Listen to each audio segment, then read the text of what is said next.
How's it going, everybody? Doing a video review here for Elder Scrolls Online on Xbox One. I finally put enough time in on the console version to do a review, so we're gonna go over the goods and the bads here. So right away, just like on my first look video, graphic wise, I think this game looks really good. They're about on par with high settings on PC, and the Xbox does a really good job of it. When you're in high populated areas, the performance does dip, and we'll go over that later. So right away, like, this game is a massively open world game with tons of quests and tons of events. So every quest, I would say about 90% of them are done fairly well. There are some boring fetch quests, but I mean, it is a massively multiplayer game. You're gonna have that. But overall, the main story I really enjoyed, and if you're a big fan of Elder Scrolls, you're gonna really like this. If you like Skyrim and you like Morrowind, you're gonna like Elder Scrolls Online. Now, as for gameplay wise, just like I said on my first look, with the controller, the game plays so flawlessly. Like, it plays so smooth. The rotations are about the same on PC, and they just did a really good job there. The one thing that I could say that I would really like from PC to carry over is, if you notice on the health bars and the mana bars, I don't see a value. There's nothing in the options to turn that on. I really hope they will add that option later. It's a very minor feature, and that's something that I would like to see.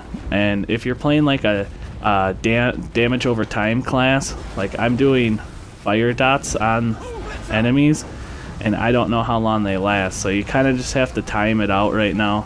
And now on the PC, it is like that as well, but on PC you have options.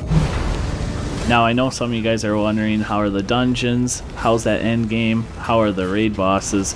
I've done plenty of dungeons, and they all come with awesome storylines, and also with the unique bosses as well.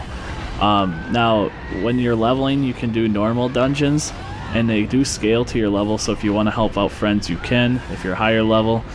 Like, I'm helping heal for my friends on a level 30 boss. But when you hit level 50, that's when you start unlocking veteran ranks, and that's when you unlock veteran dungeons, and those are pretty challenging. As for raids, I haven't got to that point yet. So for endgame, other than dungeons and raids, once you hit level 50 and you finish the story, that's when you unlock different factions to go into to quests. I'm just showing you the map of all of these different zones and how many events there are per zone and how many different activities you can do.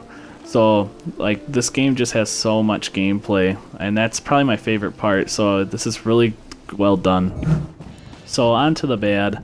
My only issue with the game is how it performs in high populated zones. I was worried about this on my first look.